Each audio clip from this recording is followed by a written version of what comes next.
دوستان سلام. امروز اومدیم با معرفی یک کود کامل ویژه درختان سیاه‌ریشه و مرکبات.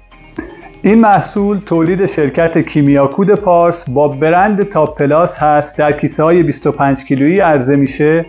تجزیه ضمانت شده این محصول شامل یک کمپلکسی از عناصر ماکرو و میکرو، آزوت، فسفر، پتاسیم، گوگرد، منیزیم، آهن، روی و منگنز هست.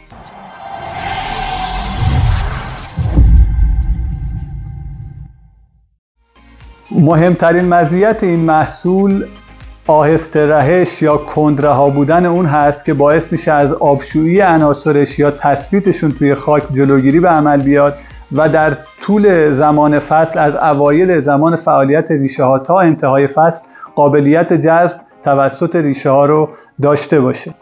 مهمترین مزایای این محصول چون یک کمپلکس از عناصر ماکرو و میکرو هست میتونه باعث افزایش رشد رویشی و زایشی، افزایش کیفیت و کمیت محصولات بشه.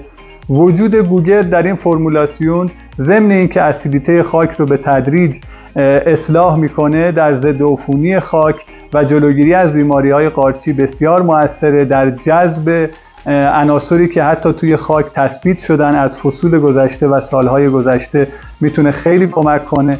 درصد بسیار مناسبی از کود پتاسیم داره این کود که ضمن اینکه نیاز تغذیه درخت رو تأمین میکنه در افزایش غلظت شیره سلولی و جلوگیری از سرمازدگی‌ها خیلی مؤثره و همچنین برای سایر تنش‌ها و آفات و بیماری‌ها.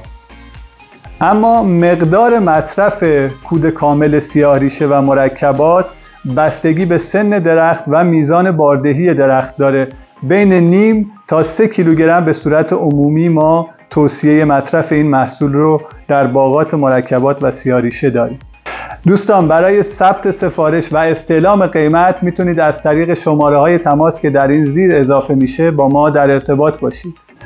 امیدوارم کسب و کارتون پربرکت باشه. خاکمان را کیمیا کنید.